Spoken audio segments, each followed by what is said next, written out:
Olá, eu sou Rômulo Contígio e esse é o Mask TV, aquele podcast que você quer ver. Olha, eu fui ousado. Os convidados que estão comigo hoje é de uma ousadia da minha parte, porque são tão incríveis, tão inteligentes, formadores de opinião, e conquistá-los para estar aqui nesse momento, orgulho e honra para mim. Você que está acompanhando o Mask TV já sabe que ele está no canal do Rômulo Contígio no YouTube. E aí, como eu sempre falo aqui nos nossos episódios, eu preciso que você vá lá, dá um like, se inscreva no canal e toque aquele sininho. Isso nos engaja, isso nos apoia. Comigo aqui hoje, Williams Fiore e Tati Grácia. O currículo é gigantesco, maravilhoso, mas eu vou deixar que eles mesmos são professores, são educadores, são influencers, são geradores de conteúdo, são palestrantes, consultores, desenvolvedores de pessoas. É tanta coisa maravilhosa que eles fazem para o outro e eu queria conhecê-los um pouco. E hoje eles estão aqui comigo.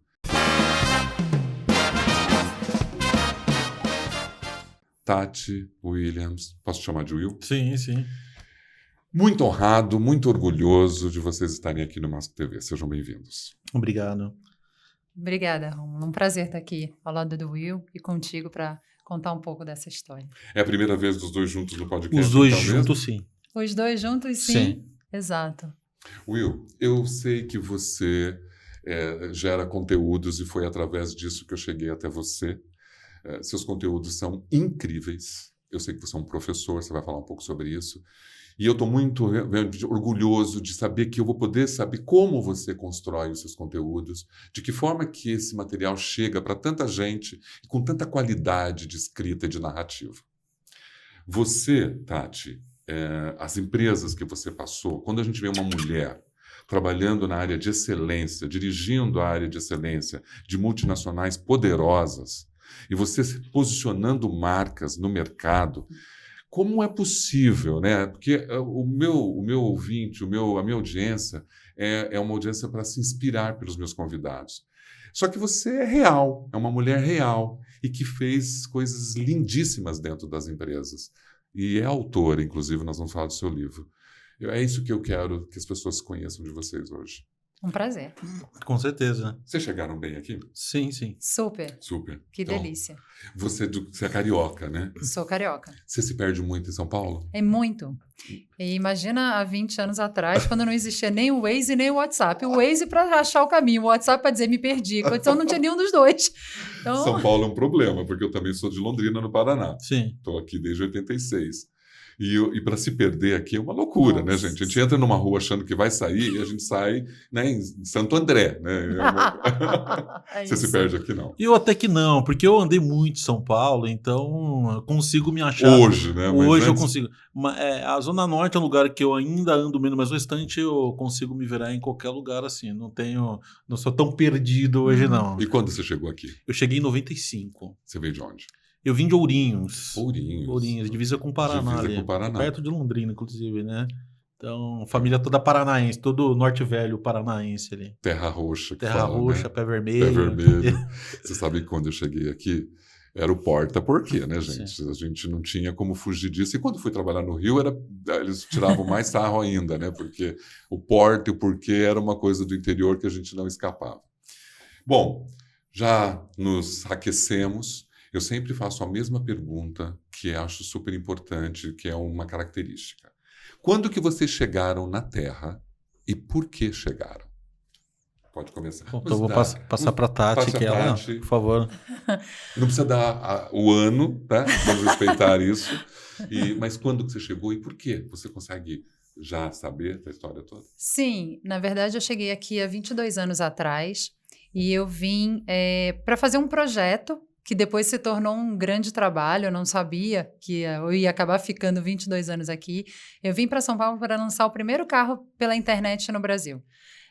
Eu, antes de chegar aqui, eu fui sócia fundadora de um portal de relacionamento, que era o Par Perfeito.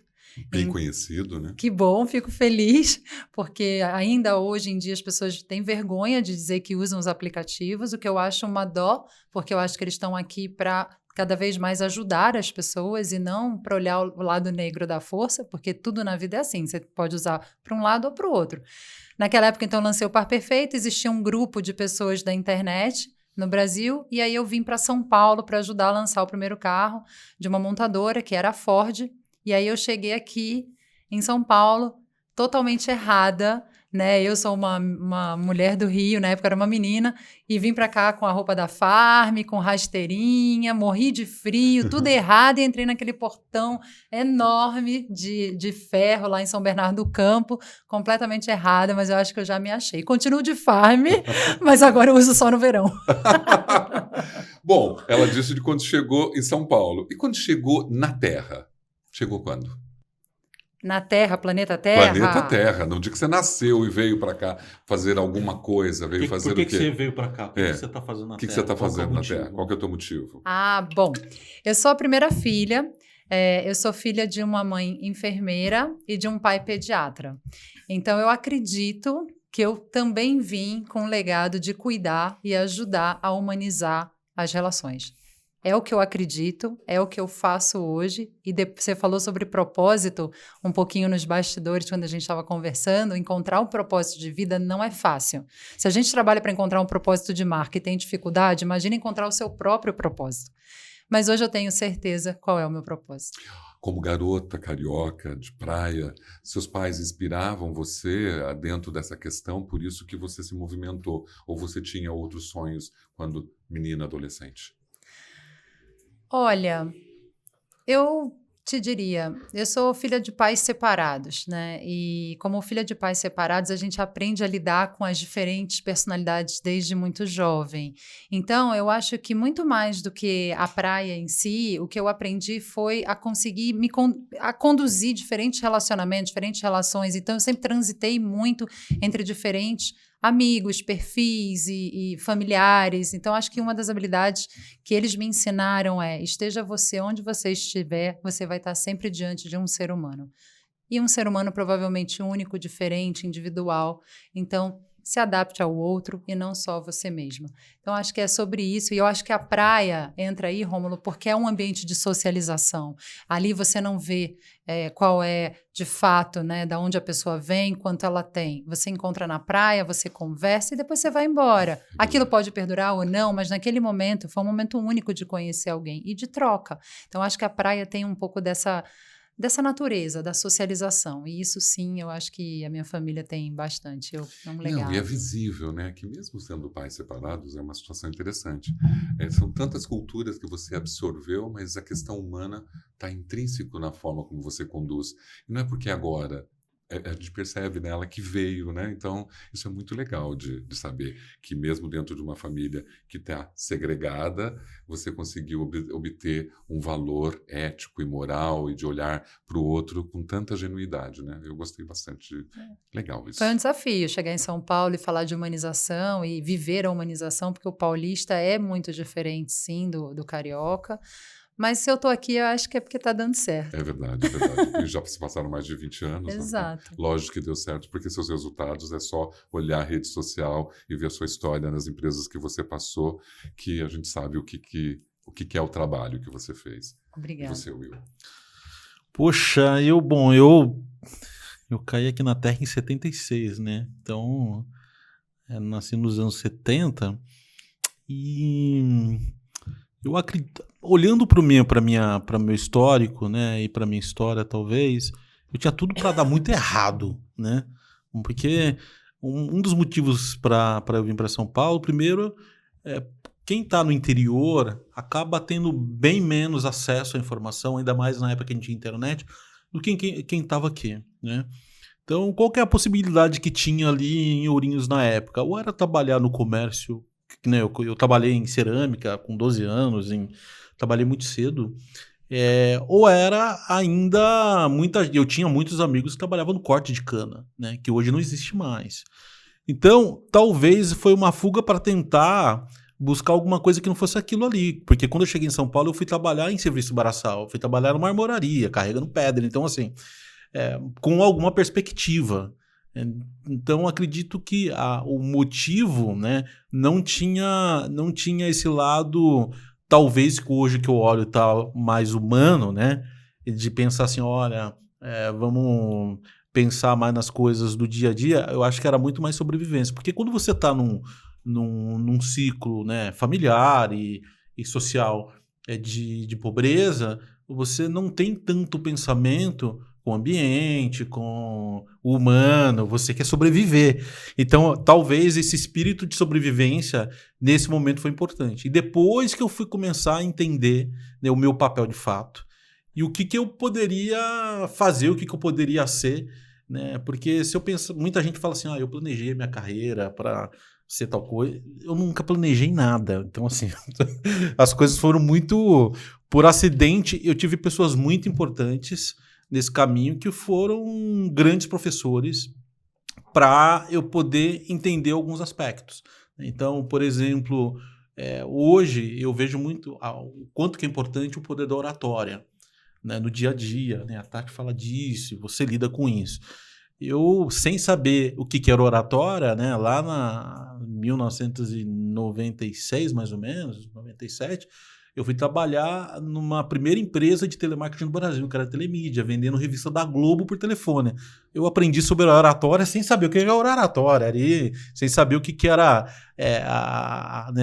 a dialética da fala, né, a persuasão e tantas coisas assim. Então, eu acredito que toda essa construção que foi feita desde a minha vinda para cá, ou até mesmo na minha infância, eu tinha algumas coisas que para mim eram muito, muito claras, assim, né? Minha paixão pela música, então eu estudei música como autodidata, e a minha hiperatividade me fez eu, de alguma forma, me interessar. Eu sempre fui muito curioso. Então, assim, uma característica talvez que eu tenha desde pequeno e que hoje é preservada ainda é a minha curiosidade por tudo, né? Então, até me descobri nexialista e que eu entendi o que era nexialista com Walter Longo há pouco tempo atrás. Aí. Porque especialista e nexialista também é tão novo, né? A aproveitar, né, o nexo das coisas, né, e juntar tudo isso com outras coisas. Talvez só essa curiosidade sua que te leva a tantos lugares que você... E eu concordo com você, porque às vezes a oratória... Eu vendia salgadinhos na porta de fábrica, quando era menino, com 6 anos e meio, porque eu sou de uma família com questões violentas muito sérias. Então, é aquela história, o teu entorno você sai para fazer, né, para tentar encontrar outros lugares.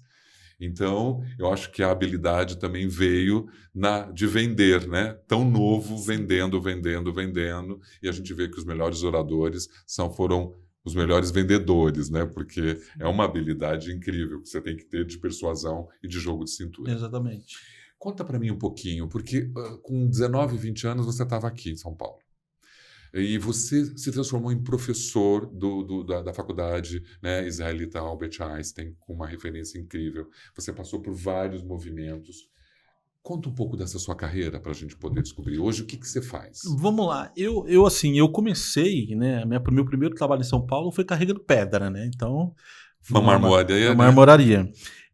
Depois eu fui trabalhar nessa empresa de telemarketing, onde ali eu atendia, era um começo, que hoje o telemarketing é um inferno na vida de todo mundo, mas naquela época não existia internet, então eu trabalhava com projetos, onde eu vendia revista da editora Globo, então desde Marie Claire, Criativa, Turma da Mônica e por aí vai. E até mesmo depois atendimento ao Bamerindos na época e por aí vai. Então ali foi uma escola muito grande para entender um pouco daquilo que não era carregar pedra. Então para mim era muito chique chegar no lugar e sentar no escritório para trabalhar. E você lia o que você vendia? Não. Ok. Não. Porque eu não tinha acesso. Eu tinha na minha cabeça, assim, eu tinha todo um script na minha cabeça de abordagem que para mim dava muito certo. Mas eu não, porque eu não tinha acesso. Então é mais ou menos uma pessoa que vem de Ferrari e nunca andou de Ferrari. Alguém que limpa o avião, mas nunca voou. Então são cenários que a gente tem. Né? Então depois dali eu fui trabalhar numa empresa que vendia equipamentos médicos. E ali foi onde eu me descobri um pouco na área de vendas, né? Atuando na área comercial.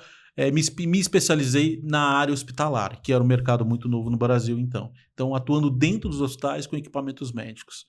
Isso fiquei trabalhando ali até 2001, 2002, nessa empresa. Em 2003 eu recebi uma proposta de uma fabricante de fraldas para desenvolver o mercado hospitalar, porque eles tinham acabado de lançar uma fralda para idosos e eles não sabiam como vender isso para o hospital e me chamaram para ir trabalhar lá.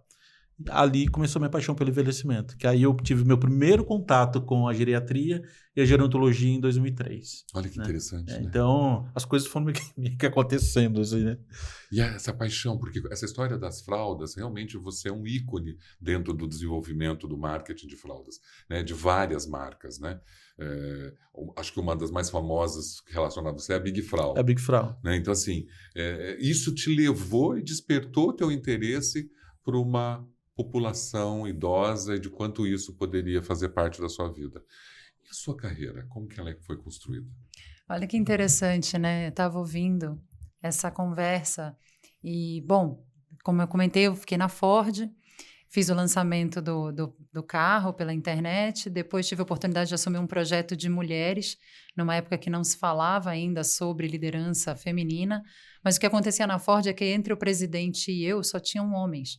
E a Ford queria aumentar o número de mulheres na marca, uma marca de um oval azul, Ford Ranger e tudo mais, e tinha essa intenção. Eu tive essa oportunidade de trabalhar lá e fazer esse projeto, que era, né, com um grupo, montei um grupo de mulheres dentro de uma montadora e uma mulher de cada área. E alguns projetos muito legais aconteceram ali. Depois eu fui para a Natura. Na Natura, eu tive a oportunidade aí de fazer uma migração de carreira acadêmica, até então uma formação na área de marketing, e aí eu fui estudar, fazer meu mestrado em análise do comportamento humano dentro da psicologia, porque a Natura queria construir uma área de insights, né, que antigamente era pesquisa de mercado, e depois a gente migra, então, para uma área de insights que ajudasse a companhia a ter um olhar do que poderiam ser as próximas inovações, melhorias em comunicações e tudo mais. E aí, ouvindo o Will falar da paixão dele pelo envelhecimento, isso aconteceu comigo quando eu estava na marca Cronos, a marca de antissinais da Natura. E aquela marca, naquele momento, ela não tinha um produto para 70 a mais, mulheres 70 a mais. Obviamente, porque, né, tirar, né, rugas ou sinais é muito mais complexo do que se imagina, quanto mais numa pele de uma idosa. Entretanto, a marca fazia todo sentido. E aí, numa pesquisa, levando para um focus group, eu estava conduzindo esse estudo junto com o Instituto de Pesquisa, e eu estava numa sala de espelho, e eu ouvi uma senhora, a gente recrutou senhoras, né, com mais de 75 anos, e uma delas falou assim, eu usei a sua marca até agora, vocês vão me abandonar? Eu acho que essa frase foi uma frase que marcou a minha vida, marcou a minha carreira, marcou onde eu estou hoje aqui do lado do Will, falando sobre gerontologia, sobre humanização. E eu acho que é isso, é sobre isso, né? Como é que a gente consegue construir marcas que sejam não só lucrativas e relevantes, mas que, de fato, né, acompanhem o ser humano e aquele consumidor, o qual, né, atrás de todo consumidor, a gente tem um ser humano. Então, a minha história na Natura foi muito marcado por esse momento em Natura Cronos. E acaba despertando você, despertou, né? Despertou. Todos nós temos uma hora que algo nos mexe com a gente e a gente vai seguindo aquele viés que, de repente, se forma até um propósito, né? Porque Exatamente. Hoje, falar da parte humana num atual contexto da sociedade é muito difícil, né? Vocês falam muito dos aspectos humanos em todos os textos que vocês publicam. Você, como especialista nessa parte de humanização, da parte do desenvolvimento comportamental, é complexo, né? Nós, dentro das empresas, aquela heterogeneidade de pessoas com cada suas características, e a gente olha quando sai do Brasil, e aí como é o ser humano hoje, dentro da sua visão? Para você escrever tanto, você tem uma crítica, eu percebo nos seus textos uma crítica. Como que você constrói isso? Olha, é muito legal, porque eu e a Tati, a gente escreve muita coisa junta também, e a Tati, ela tem, de alguma forma, uma sensibilidade um pouco maior do que a minha, né? Eu tenho um nível de acidez, às vezes, ali, de uma visão meio que quase que o Pondé, e às vezes para um lado meio Jordan Peterson, e a Tati ela é mais Brené Brown, né? Nisso aí, né? E assim, né, na pandemia a gente falava muito, agora o ser humano vai ser melhor, a gente... Assim, né, a gente olha para a história, né? A gente passou por vários momentos de pandemia na história da humanidade, a gente nunca melhorou, né? Então, eu acredito que a melhora que a gente pode fazer, às vezes, é justamente provocar a pensar, né? A refletir sobre o que a gente pode fazer de melhor. Então, quando, né, a gente fala hoje sobre diversidade geracional, por exemplo, é legal falar de todos os espectros, né, Tati? De todas as visões. Olha, a gente tem um problema para a gente resolver. Nunca na história da humanidade a gente teve 4 gerações convivendo ao mesmo tempo, tá? Porém, a gente tem que entender cada uma delas ali. Então, meio que é um bate-a-sopra ao mesmo tempo para trazer uma realidade daquilo que de fato é, né? Mas sem deixar de ser sensível, né? Porque a gente vive um momento onde é tanta notícia ruim, é tanta coisa muito que leva para baixo, né? Eu estava vendo hoje, a gente está na semana das Olimpíadas, no Twitter todo mundo politizando, por exemplo, os atletas, né? Eles não estão nem aí, na verdade, né? O mérito deles foram lá, então assim, o quanto que a gente vive num momento de sociedade onde você é lado A ou lado B, né? Então, assim... Essa polarização. Eu acho, exatamente. Eu sou o lado do humano, né? Eu sou o lado da pessoa. Para mim, não importa qual a linha de pensamento dela, aspecto político, time.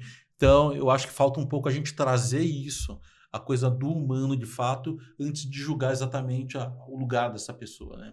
Então, quando eu estou escrevendo um texto, quando eu estou construindo...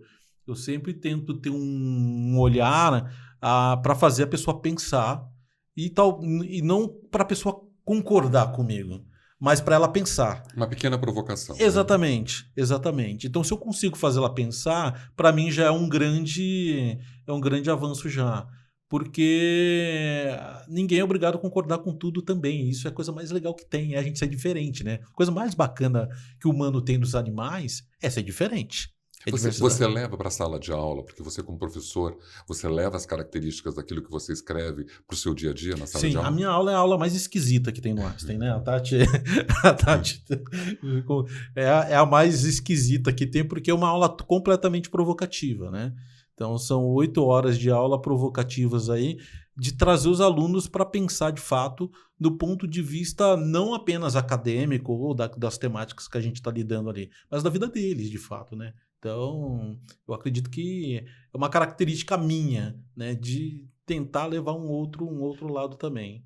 Você acha que precisa, Tati, de pessoas como vocês para mudar um cenário dessa realidade que o Will acabou de dizer, do ser humano com só tragédias, só coisas ruins, a gente não consegue, né? A gente tem um momento de Olimpíada, mas o foco, às vezes, é uma polaridade política, ou, vou até fazer uma brincadeira, o cara saltou de vara e a vara brincou, porque pegou no membro dele e ele perdeu a medalha. Então não se discutiu mais o atleta. Na rede está se discutindo o membro do atleta. Sim. Então, assim, você acha que a gente pode ser uma representatividade? Você que entende tanto do ser humano.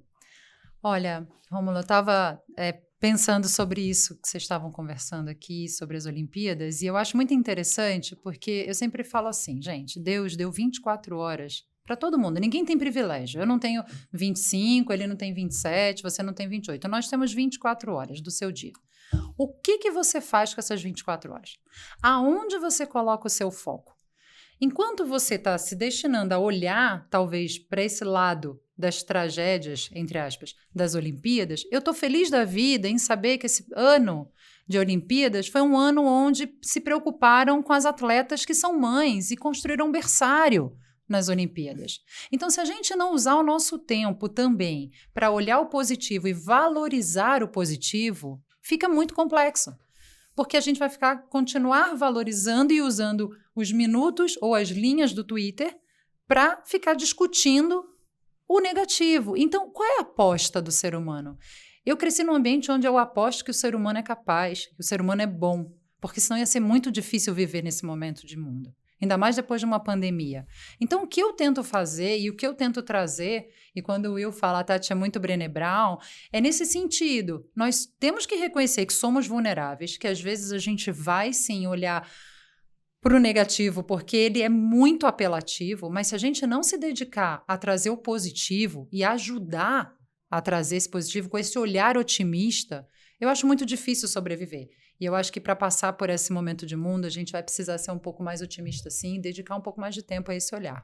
Eu acho super importante do que nós estamos tratando, né? O que eu queria mesmo também, eu luto muito para levar para as empresas o positivo. Sim. Eu sempre falo na palestra, nós estamos num terreno da maldade, isso é conhecido, né, de todo mundo, né? Esse é o terreno da maldade. A parcela de bondade, ele é construída por aquele que luta para falar de coisas positivas. Perfeito. E é tão difícil encontrar isso, né, hoje. Por isso que eu acho que quando eu olho o seu texto, quando eu olho a sua história, eu falo, peraí, tem gente olhando o positivo, mesmo alguns achando que é mimimi. Sim. Ah, maravilhoso. Ou que você é genuína demais, ou você é poliana, ou você é muito otimista. É verdade. Graças a Deus. É verdade. Quero passar por esse momento de mundo assim. Prefiro. Eu estava em Salvador entrevistando 3 mulheres negras com histórias lindíssimas. E no texto é muito difícil você conseguir, porque foi emocionante, inclusive, porque é uma luta quase que incansável. Porque é claro que olhando para a questão da equidade, da igualdade, que são temas de pautas atuais hoje de todos os lugares, é difícil hoje você ter uma representatividade negra, né? Quando a Rebeca e está lá, né, tá todo mundo olhando que as meninas negras estão ganhando as medalhas, ainda tem uma discussão e tem uma força de racismo muito forte sobre elas. Né? É muito desrespeito ainda. E se a gente não tem alguém olhando esse cenário positivo, como que a gente consegue seguir? Né? Então, eu fico feliz que, nesse contexto, vocês acreditam no positivo. E quem está assistindo precisa também mudar essa mentalidade. Porque eu acho que eu não sei se vocês concordam, o grande problema da humanidade é que não muda a mentalidade. Né? Nós ainda ficamos presos. Mas falar de notícia ruim...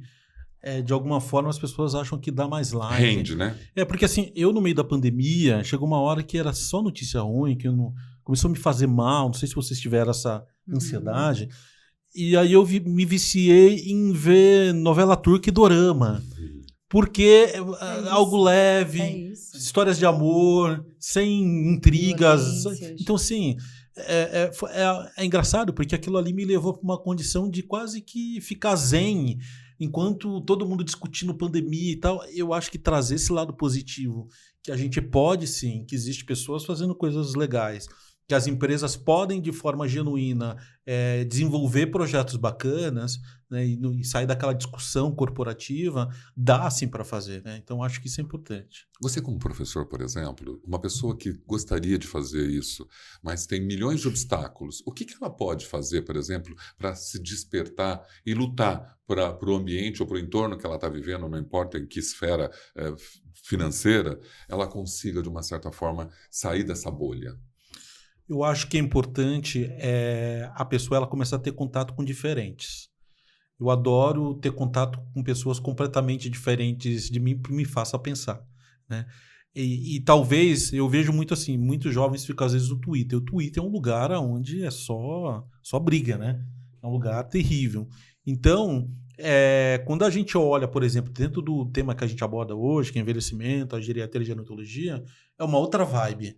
É todo mundo falando de fazer bem, todo mundo falando de fazer o bom, todo mundo de ajudar, né? Eu falo, né? Eu tenho uma palestra que eu falo sobre menos um encontro, baseado na minha história com a da minha mãe.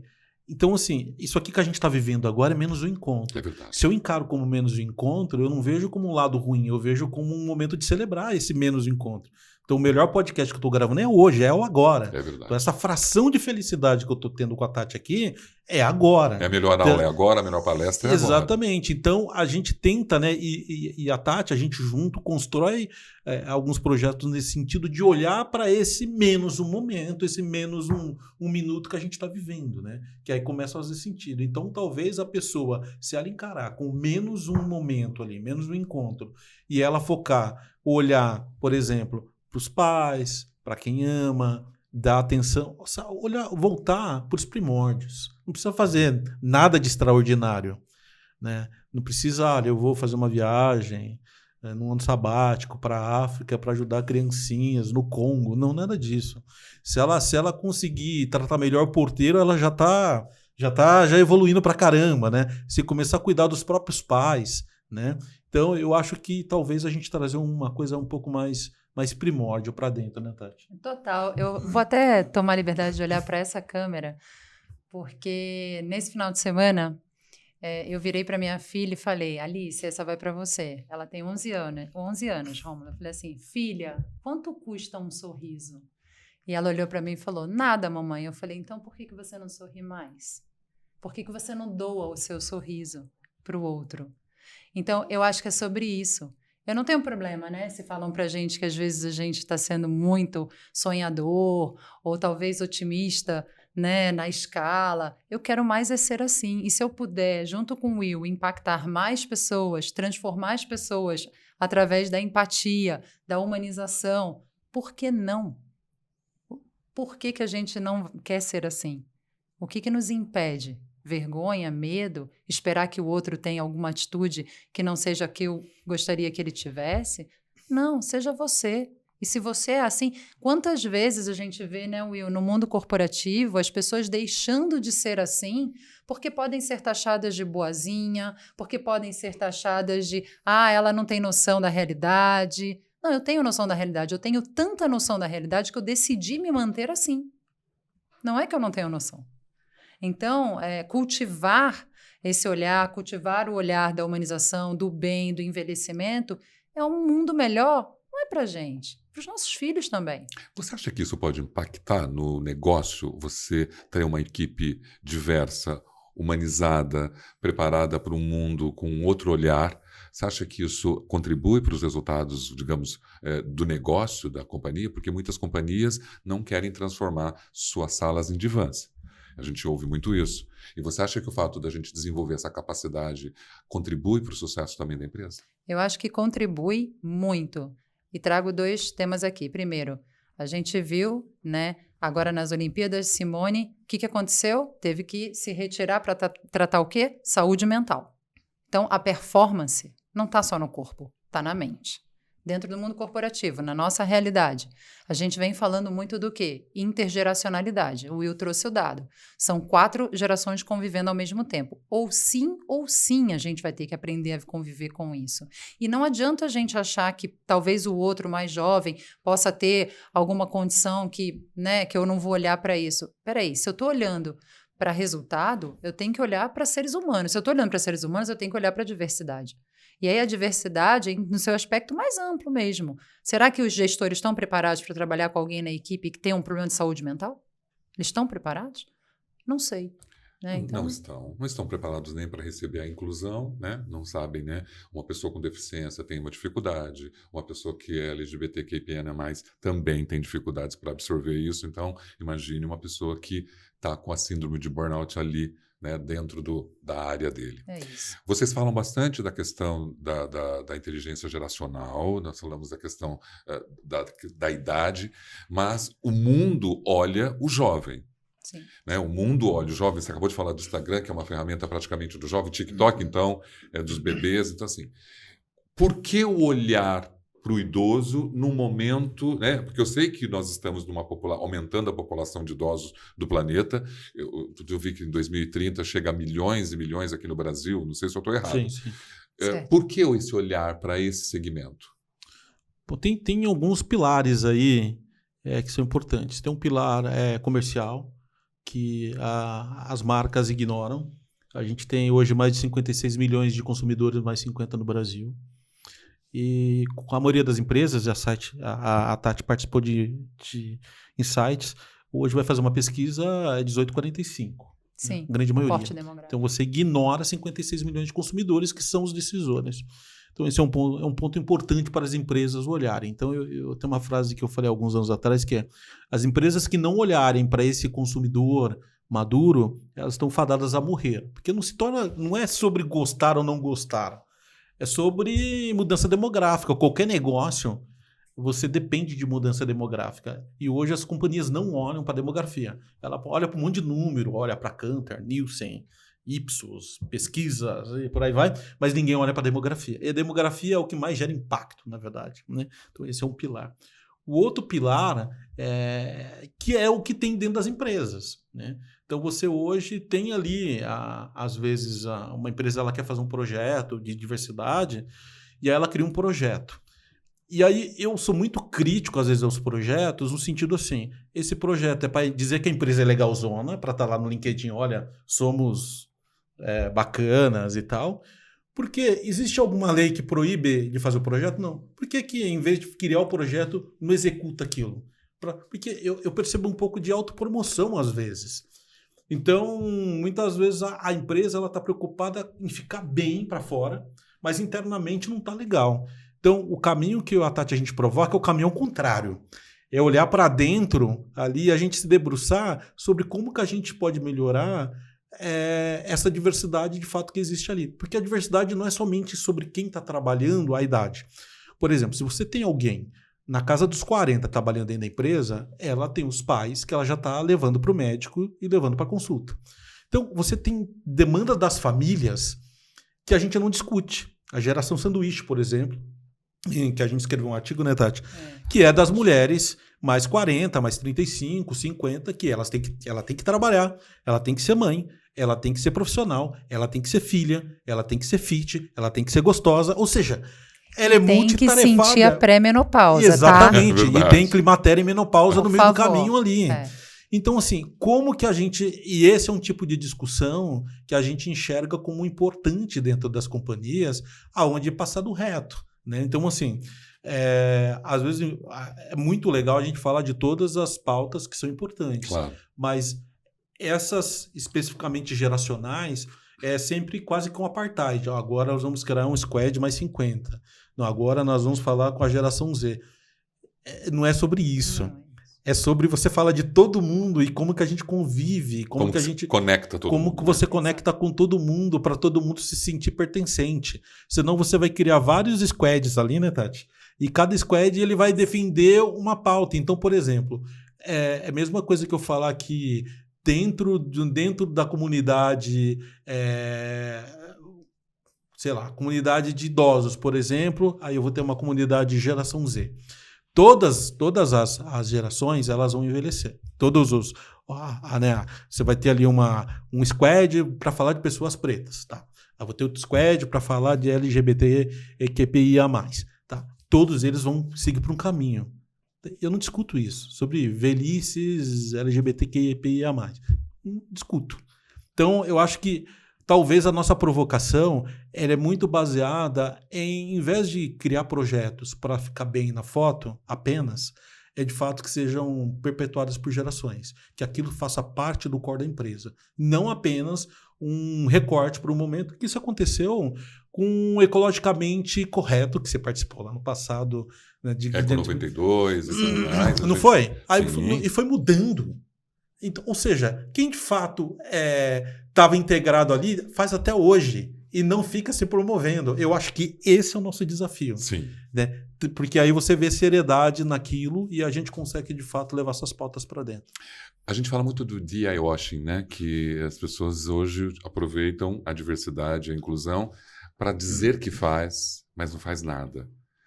Vocês lutam para mostrar que as coisas sejam feitas. Não tem uma hora que cansa?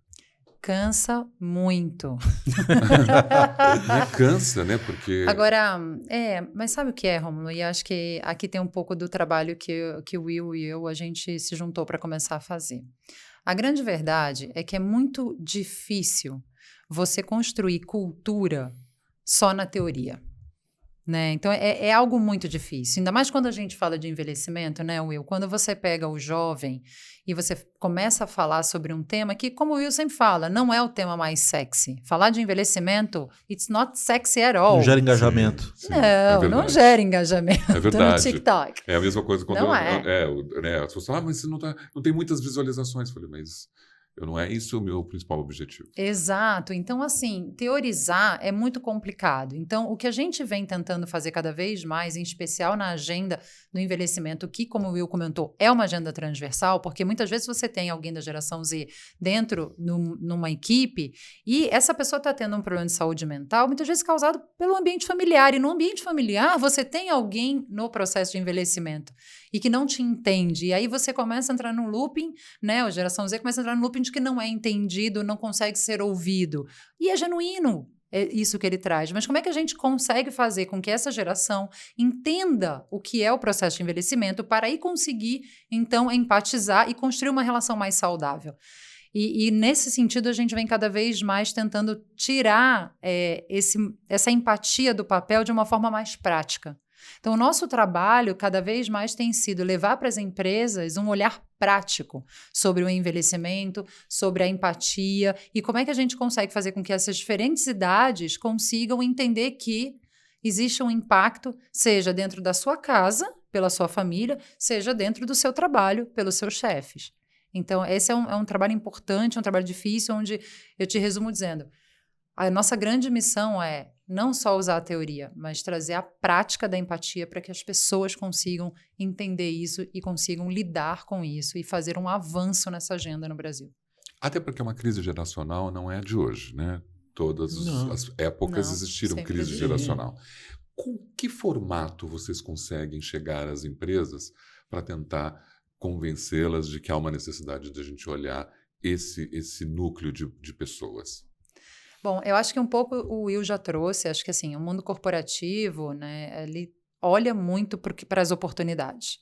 E é, de fato, um oceano azul, ainda que esse nome continue já meio batido, mas é um Blue Ocean. A gente vê, e o Will e eu, a gente estuda muito o que está acontecendo lá fora. E a gente vê as edtechs crescendo exponencialmente, né? No início desse ano, a gente viu no SX, que é o maior festival de inovação do mundo, e a gente viu muita coisa já começando a escalar dentro da área do envelhecimento. Startups olhando para todos os itens, desde mobilidade, a cuidado, a ensino e inclusão digital e tudo mais. Então, assim, graças a Deus, o mundo, né, e a sociedade começa a demandar isso do mundo corporativo. E o nosso ponto de convergência é nós somos executivos, a gente sabe quais são as dores da organização. E, ao mesmo tempo, como gerontólogos, a gente também sabe quais são as dores do envelhecimento.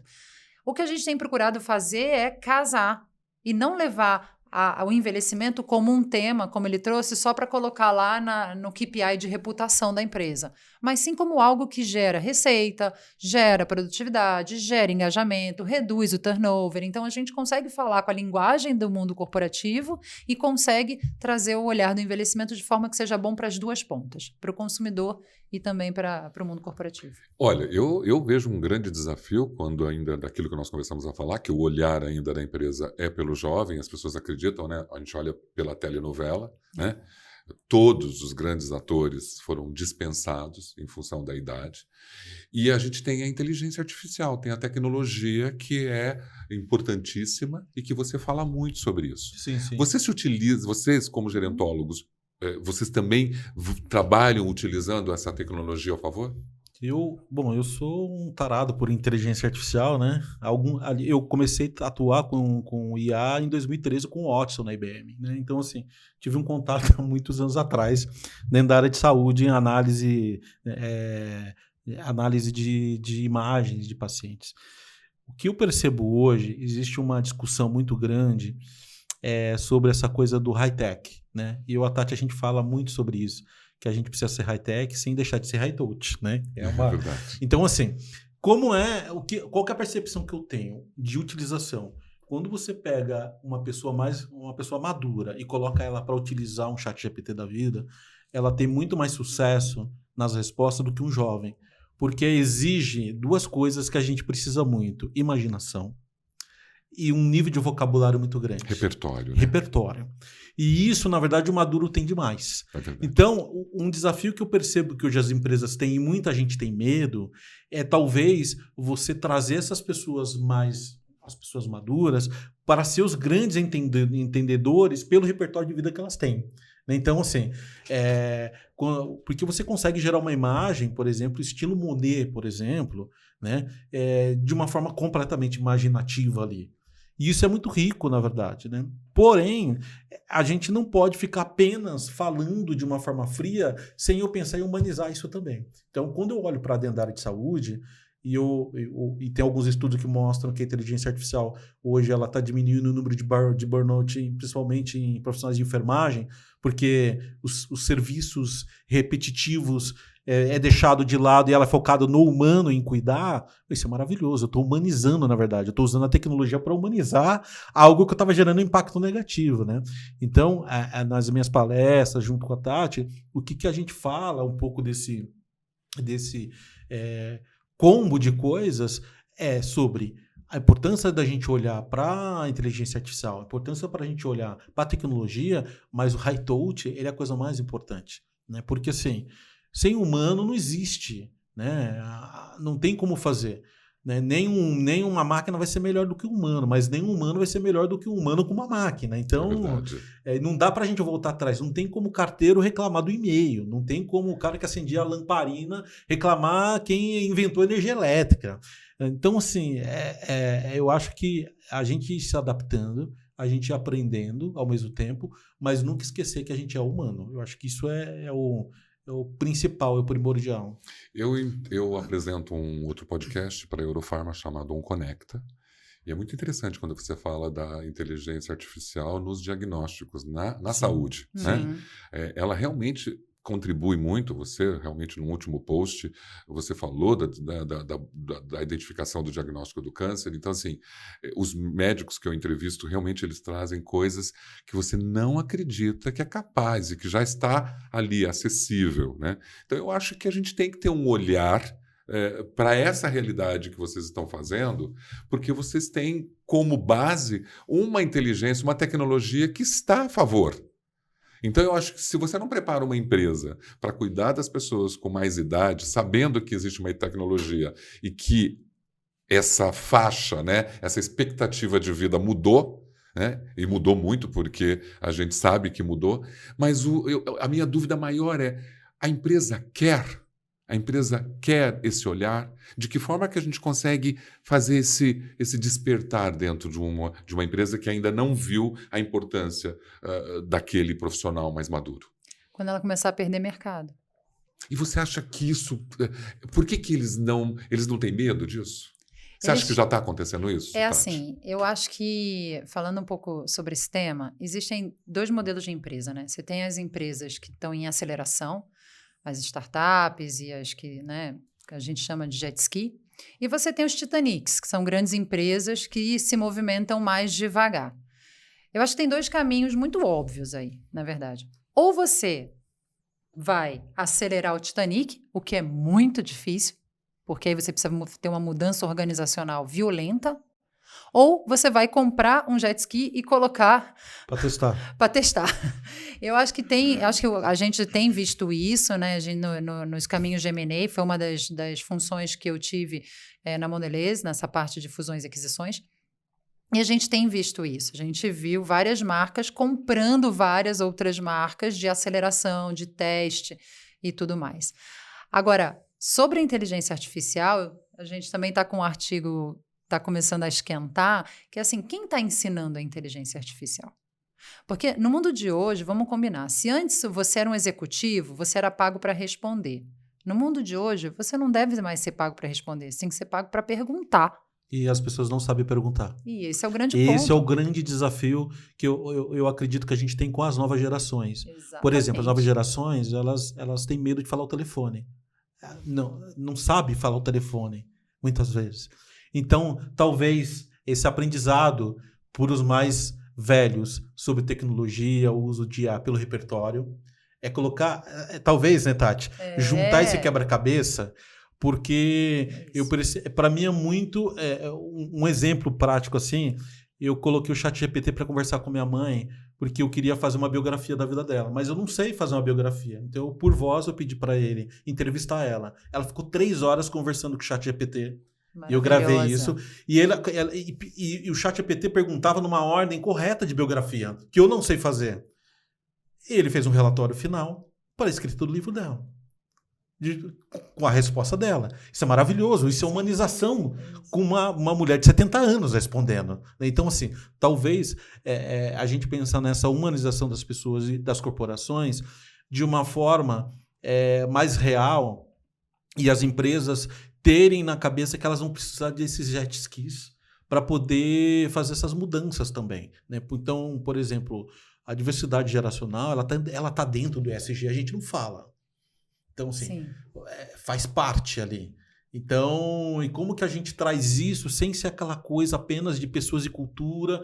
Não, tem que ser uma coisa da companhia de uma forma geral. Não é um projeto de RH ou de pessoas de cultura. É um projeto de cultura geracional, de cultura da empresa que vai perpetuar. Porque você não muda aquela pessoa, aí depois aquele projeto para. Né? Então, talvez fugir um pouco daquela coisa do portfólio da pessoa e ser algo como política, de fato, da empresa perpetuada ali. A gente ouve muito falar que a inteligência artificial vai eliminar a capacidade, digamos, humana e cognitiva. Então, eu quero montar um texto, eu deixo de usar a minha capacidade cognitiva de pesquisar ali dentro do meu cérebro, meu repertório, e dou um clique e tenho a resposta. Você acredita nisso? Não. Porque quem usa inteligência artificial sabe que dá trabalho. Você mais aprende do que você... Porque assim, se você vai escrever de uma forma séria, eu vou entrar no Perplex lá, que ali ele vai me dar as referências. Eu entro no Consenso, que é um banco de dados só de artigos científicos. Eu estou aprendendo com um monte de artigo que eu sou obrigado a ler porque eu posso pedir para o chat escrever qualquer coisa, mas eu sou o curador daquilo. A responsabilidade é minha. Se eu sou o curador, então... E tem alguma coisa errada ali, quem que é o responsável? Não é o chat, sou eu. Então, como curador, eu acredito que a gente tem um papel ainda mais desafiador, que é de pesquisar se aquilo faz sentido ou não. Então, por isso que cada vez mais, né, além da imaginação, eu acho que a inteligência artificial ela vai trazer um papel fundamental para todo mundo, que é de aprendizagem. Que você pode aprender, por exemplo, sobre temas diversos e aprender sobre o tom. Então, por exemplo, se a Tati ela escreve um texto qualquer e ela pede para o ChatGPT reescrever no estilo de escrita ou do tom da Brené Brown, ela vai entender como que a Brené Brown entenderia aquele texto. E se ela pede para que seja como se fosse o Ariano Suassuna, vai trazer uma visão de como o Ariano Suassuna ele pensava e como que ele escrevia. Isso é maravilhoso, porque você começa, na verdade, a ter uma maneira de pensar, você começa a forçar a entender uma lógica sua, mental, completamente diferente. Já temos um profissional aí, então, no mercado, que é aquele conhecedor da IA, ele já é uma carência, né?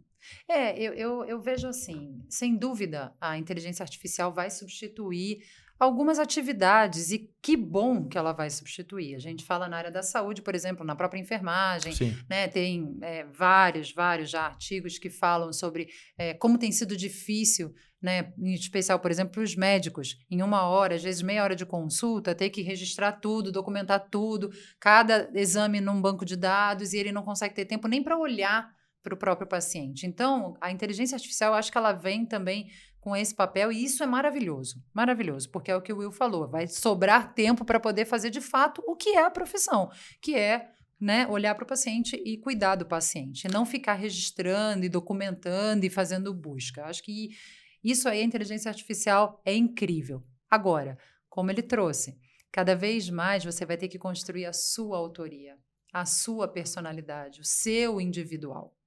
Quem é o Rômulo, né, com a inteligência artificial? Não é o mesmo sem, mas ele vai ser igual a todo mundo com a inteligência artificial? Jamais. O seu tom, o seu olhar... Maneira de pensar. A sua maneira de pensar, a sua maneira de empatizar, a sua maneira de É humanizar. insubstituível, né? Graças a Deus. É verdade. Não, tem uma coisa muito legal que eu tenho testado, é assim, eu escrevo um texto.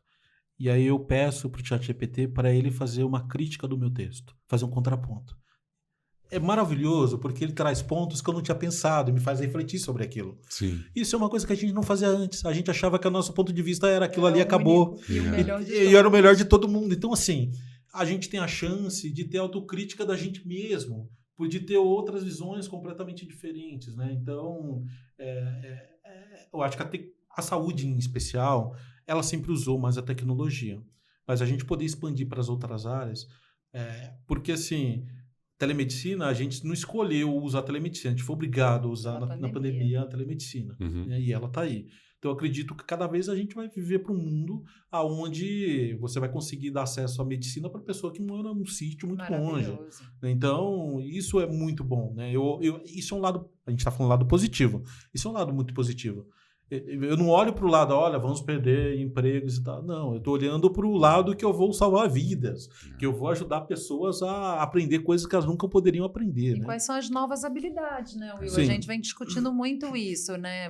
Sobre o olhar otimista que a gente conversou no início, vamos olhar o positivo e vamos fazer uma reflexão sobre what is next, então. O que vem depois? É verdade. Isso é muito importante. É aquilo que vocês discutiram. Não adianta eu querer saber se ele vai usar a inteligência para uma guerra. Não, nós estamos falando de coisas positivas. Sim. Né? Isso.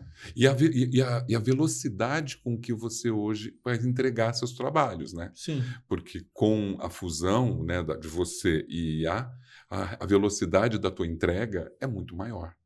Porque nessa avaliação que ele fez do seu texto, você já terminou, você já fechou, você já publicou. Sim, não, ele corrige. Tem uma coisa que eu acho que é importante a gente olhar, quando olha no ponto positivo. Hoje, com os meus alunos, a gente faz o plano de cuidados de pacientes idosos completos, análise, na verdade, desses pacientes, de uma forma que o aluno, o foco dele é cuidar da pessoa, é ser humano, é o touch.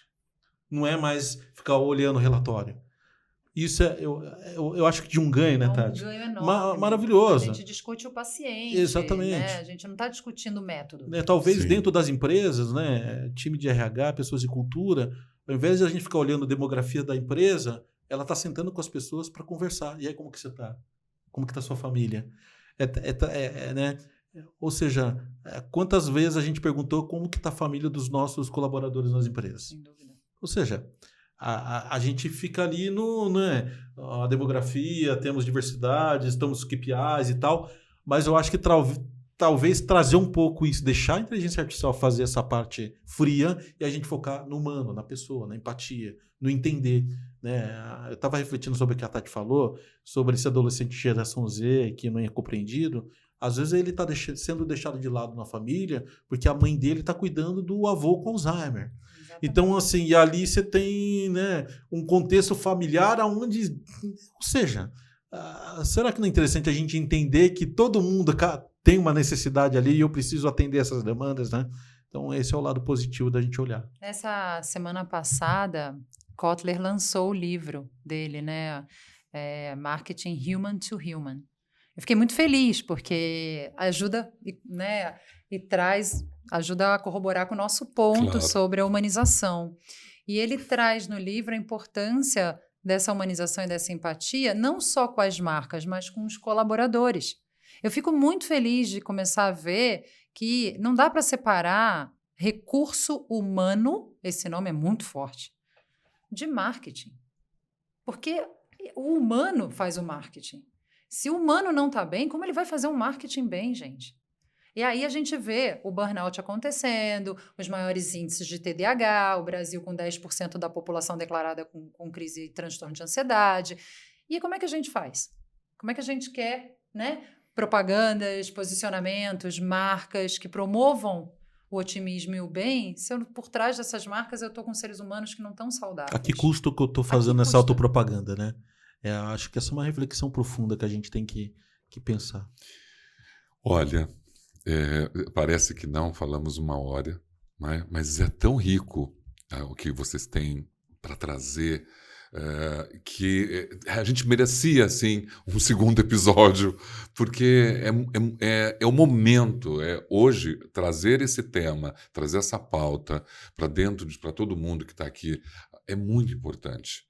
Queria eu aprofundar em outros outros universos para extrair de vocês Dos convidados que a gente vê, né? essa A riqueza. gente vem. Mas vamos falar um pouquinho do projeto de gerontologia Sim. que vocês estão fazendo juntos para a gente poder entender como que isso pode chegar às empresas, de que forma que a gente vai conhecer isso. São palestras, são treinamentos presenciais, de que forma que as pessoas vão poder conhecer esse projeto. Eu também quero, de uma certa forma, contribuir com isso, porque, primeiro, que eu estou dentro desse nicho, dessa geração, e acho que a gente tem ali uma grande oportunidade de mudar esse olhar que nós estamos vendo aí sobre o idoso e que eu acho que não deveria ser assim. Quer começar, Tati? Vamos lá. Vamos lá. Bom, primeira coisa que a gente trouxe, a gente conversou, é que nós somos executivos, né? Então, assim, foram muitos anos sentando na cadeira de executivo e entendendo as dores da empresa. E aí, dores, me perdoem a palavra, né? Não são as dores do envelhecimento, são as dores da empresa, né, Will? Exatamente. Receber 1000 agências, propostas, né? O outro lado da cadeira ter que fechar o budget do ano, calendário de marketing, por aí vai. E por aí vai. Bom, e dito isso, sabendo quais são, né, os desafios das empresas e tudo mais, e por outro lado, estudando sobre envelhecimento, a gente conseguiu perceber que de fato dá para unir as duas pontas. E o nosso objetivo não é um discurso, não é falar para o Brasil ou para a população que o Brasil está envelhecendo. É importante falar, mas o que fazer com isso? Então, o nosso projeto vem muito nessa linha, né, de trazer de uma forma teórica e prática o olhar da intergeracionalidade. Eu e o Will, apesar da gente entender de processo de envelhecimento, a gente acredita no poder da intergeracionalidade e como a gente pode promover isso dentro do mundo corporativo. Acho que é bem por aí.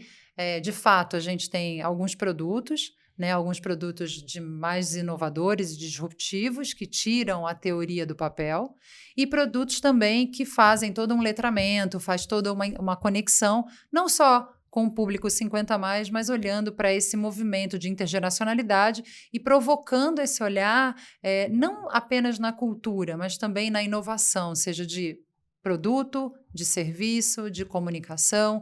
Um dado de curiosidade, só para você saber, Romulo. Hoje, nas agências de propaganda, no mundo, apenas 5% dos criativos têm mais de 50 anos. No mundo. 5%. Esse é o dado do número de criativos nas agências de propaganda. Como é que a gente pode ajudar, né? Não é apenas a trazer mais criativos de 50 anos, não é sobre isso, mas é como é que a gente consegue fazer com que os criativos que estão lá consigam ter essa sensibilidade para poder criar de forma intergeracional. Eu acho que esse é a grande sacada, esse é o grande desafio. A gente vê que a gente já começou esse projeto, já com algumas empresas, a gente está super feliz de ver o resultado e como isso vem, graças a Deus, abrindo caminhos e um caminho genuíno, inclusive do jovem, que se vê beneficiado e sai, às vezes, das nossas palestras, dos nossos workshops, falando, nossa, mais do que melhorar o meu trabalho, agora eu entendi o que acontece lá em casa. Olha só. É um papel de acolhimento, né? A gente fez um projeto bem legal e aonde a gente vê muita gente falando das gerações e parece que é uma contra a outra, né? A gente vai no caminho ao contrário. Quando a gente está falando da intergeração, a gente quer acolher todas e fala de todas, na verdade, quais são essas dores, né? Então, nessa palestra que a gente tem, onde a gente fala da geração dopamina, onde a gente fala do silver economy, então a gente tenta trazer uma fotografia de quais são as necessidades de cada uma e, ao mesmo tempo, trazendo uma visão de dentro da corporação, porque a gente entende porque, assim, quando você está dentro do mundo corporativo, todo dia você recebe proposta de agência, de um monte de... E umas coisas muito sem pé nem cabeça. E que não faz sentido para aquilo ali. Então, a gente não tem algo pronto. A gente senta com a empresa, com a companhia e tenta entender como os consultores diagnosticar quais as necessidades ali e aí fazer meio quase que sob demanda, né, o que precisa ali. Porque não adianta você ter algo pronto já e levar, assim acabou. Porque cada companhia ela tem uma história, ela tem, né? Assim como as pessoas tiveram amores, desamores, construções, mesma coisa acontece com a empresa. É um corpo orgânico, como, né? Então, a nossa ideia é levar levar esse projeto, na verdade, de uma forma empática, de uma forma sensível, mas, ao mesmo tempo, a gente provoca sobre o lado comercial, sobre o lado... Então, assim, é muito legal, porque a Tati, ela fala muito dessa questão das gerações ali, e eu trago exemplos, no caso de Silver Economy, de cases da CVS, e trago cases de como que muita coisa está acontecendo no mundo, olhando para esse público maduro. Então, envolve desde a área de trade marketing, área comercial, né? Então, a área de pessoas de cultura e RH. Então, a gente está ali falando com todo mundo, e cada um deles tem um tom de conversa, que a gente precisa ter esse tom adequado também. E não é só no mundo corporativo também, né? Vocês podem também estar em outras esferas do terceiro setor também, contribuindo com isso. Sem dúvida. A gente tem trazido o termo empatia na experiência do usuário, então é uma evolução do famoso UX, e como a gente consegue trazer empatia na experiência do usuário através das ferramentas que a gente vem criando e trazendo para o mercado. Eu fiz um acordo sempre com essa audiência de deixar esse papo sempre dentro de 1 hora, para que... porque você sabe hoje da lei da instantaneidade, né? Todo mundo tem uma pressa para tudo, né? Mas eu achei que a gente conseguiu dar um norte bastante gostoso. É claro que aquela história de saber de vocês, porque... vocês são profissionais, você é uma diretora executiva com uma história linda, você é professor, e tudo isso está aqui, tá? E agora vocês estão usando toda essa bagagem, todo esse material em benefício do outro, sem estar ligados a uma estrutura, né? Então agora num objetivo quase que pessoal. Isso é muito... isso é genuíno, eu acho isso muito verdadeiro, eu acho que isso toca as pessoas que estão aqui. E esse livro, conta pra gente, antes da gente fechar o nosso podcast. Vou falar bem rapidinho. Esse livro, ele foi escrito no meio da pandemia. Eu estava, né, inclusive, com Covid, quando eu botei um ponto final no livro. Eu estava em isolamento social nesse momento. Então, é um livro muito contextual. Esse livro também, o segundo capítulo desse livro fala sobre o processo de envelhecimento, é muito inspirado no meu professor Will Fiore, que hoje é meu parceiro nos projetos do propósito de vida que a gente tem. Então, é um livro que te provoca a olhar para as ações de marketing, olhando para além do marketing, olhando através da lente da empatia e da humanização. Esse livro ele é totalmente interativo, então ele tem vários QR Codes que você vai lendo a teoria e olhando casos práticos. É um livro que vai falar de diversidade, vai falar de envelhecimento, vai falar de liderança feminina, fala sobre todos os temas atuais e de contexto, mas com o olhar da empatia e trazendo algumas dicas, se é assim eu posso dizer, sobre como a gente pode empatizar o marketing e transformar cada vez mais a nossa sociedade em algo mais inclusivo. Aliás, empatia é um tema para um podcast, né, gente? Um tema para se discutir muito, não é? Aquilo que eu falei, o ruim de nos convidar que a gente vem. Empatia, humanização além do marketing. Todo mundo sabe que o marketing é extremamente frio, né? E quando você consegue trazer humanização para dentro dele, deve ser um vulcão de possibilidades, de oportunidades, dar essa leveza para o marketing, onde eu acho que ele é muito, né, engessado e acho que é bem prazeroso. As campanhas que mais ganham prêmios hoje em Cannes são as campanhas mais humanizadas. É bizarro isso, né? Não é? Porque... E o olhar tem que ser esse mesmo. Excelente. Essa semana até convido quem quiser conhecer o meu Instagram, ele é um Instagram vivo do livro. E é o Tati.Gracia no Instagram. E eu vou colocar aqui na legendinha. Tá bom, essa semana eu até falei da campanha de pedigree. Uma campanha linda, e aí eu convido vocês a entrarem lá no Instagram para ver, mas é uma campanha exatamente de humanização, e a campanha traz o mote se você já teve um dia de cão. E é uma campanha que junta a psicologia, a saúde e o marketing. E não foi só Michael Douglas que teve um dia de cão, né? Não. Tem gente que teve, né, muito mais, acho que várias e várias vezes, até dentro de um ano, porque a vida das pessoas é bem difícil. Sim, sim. Eu espero, é claro que tem muita coisa para a gente conversar, mas eu acho que Não sei se alguma coisa que eu não busquei, que vocês gostariam. Você acha que a gente conseguiu nortear um pouquinho nesse bate-papo tudo que vocês queriam falar aqui no nosso, Sim. nosso Eu acho momento? que a gente vai precisar de um segundo episódio aí para explorar mais. A gerontologia, falar Mas, do projeto. Talvez mais provocativos, né? Sim. Falar sobre empatia. Provocar um pouquinho as Provocar, pessoas, né? é. Com temas como o conteúdo que você coloca, o conteúdo imperativo, que é essa provocação incrível, que eu também vou colocar aqui o endereço para todo mundo seguir, que os temas são incríveis, não são, Tati? São maravilhosos. Maravilhosos, vocês constroem, alguns vocês constroem juntos. Como prende a nossa atenção, como você provoca, como ele é rico de informação e se percebe que você buscou aquilo com propriedade e aquilo mexe comigo. Então, assim, eu estou muito feliz. Espero que de alguma forma eu possa contribuir um pouquinho com vocês. Foi muito bom, muito bom. Eu que agradeço a oportunidade, né, da gente poder contar um pouquinho das nossas groselhas aí, né, Tati? Eu sempre fecho assim, nessa câmera aqui, que é a câmera de vocês, a gente sempre deixa uma mensagem para quem está nos assistindo. O objetivo sempre é inspirar essas pessoas. E com a qualidade de vocês, né, entrou no LinkedIn, tanto da Tati como do Will, você vai descobrir tudo que eles fazem e você vai ficar maravilhado, né, de pessoas com essa capacidade, estarem olhando para o ser humano com tanta compaixão, sabe, gente? Porque a inteligência de vocês é uma inteligência que vem com compaixão. Está escrito nisso. Isso é tão gostoso de ver, porque o mundo está precisando de tanta compaixão, de tanta humildade. Aproveita, então, aqui. Por favor, Tati. Olha, Will. Bom, a mensagem que eu queria deixar aqui é uma mensagem de generosidade. Eu acho que o Rômulo, primeiro pelo convite, e depois por como você conduziu o nosso bate-papo, você foi extremamente generoso, não só com a gente, mas eu acho que também com a sua audiência. Então, a minha mensagem é sobre isso, é sobre generosidade. Não tenha vergonha de ser do bem, de fazer o bem e de dizerem que você faz o bem. Porque se a gente tiver mais pessoas fazendo o bem, que bom, né?